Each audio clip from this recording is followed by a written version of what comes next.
Salut la boîte noire, c'est Gringe. Je sors un premier récit qui s'appelle Ensemble, on aboie en silence. Et je vais vous lire un premier extrait tout de suite qui s'intitule Bébé antithèse.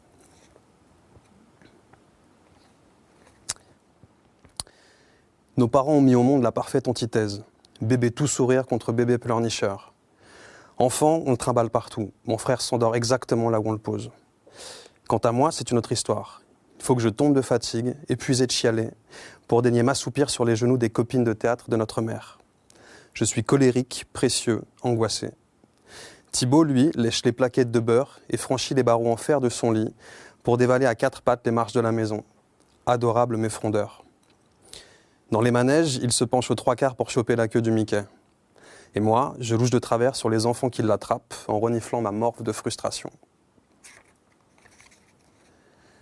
Quand je parviens à coller mes skis en V pour réaliser un chasse-neige des plus étudiés, Thibaut, lui, déboule sans bâton, hurlant aux autres de se pousser avant d'aller se prendre les filets en bout de piste. Le plaisir de la prise de risque, alors que j'établis de savants calculs pour les minimiser. Thibaut est candide, je suis calculateur. Il est sociable, je sélectionne. Chez les louveteaux de Cergy, il vit ses plus belles aventures au grand air. J'enterre les G.I. Joe du voisin dans le jardin en espérant qu'il les oublie. Quand je prends une glace et que vient son tour, Thibaut répond comme Guillaume. Avec ses étrennes de Noël, je lui fais acheter des t-shirts trop grands pour pouvoir les porter. Il est généreux, je pique des crises. Il ne comprend pas la méchanceté, j'en fais un art de vivre. Et puis à 10 ans, obsédé par le service militaire que j'associe à la mort, je multiplie les cauchemars d'armée. Thibaut lui annonce à notre mère « J'ai plus envie de vivre, ça dure encore combien de temps ?» Donc Ensemble, on aboie en silence, c'est mon premier récit, mon premier effort d'écriture littéraire, entre guillemets. Quand HarperCollins et Eva Graham Livre sont venus me proposer ce projet d'écriture, moi j'ai tout de suite vu l'opportunité d'explorer un nouveau terrain de jeu, de m'essayer à une écriture un peu plus littéraire. Et je dis bien m'essayer parce que je ne suis pas romancier. J'ai un rapport à l'écriture avec le rap qui est assez instantané, très, très intuitif.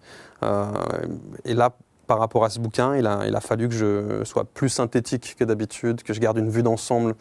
Et surtout, j'ai vu l'occasion de parler de ma relation avec mon frère et de sa pathologie. Mon frère a été diagnostiqué schizophrène en 2001.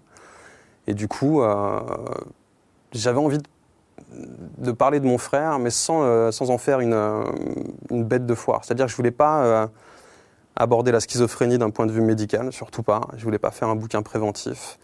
Je voulais parler de ces folles histoires, parce que mon frère a eu 1000 vies, il est mort 1000 fois, il a ressuscité 1000 fois.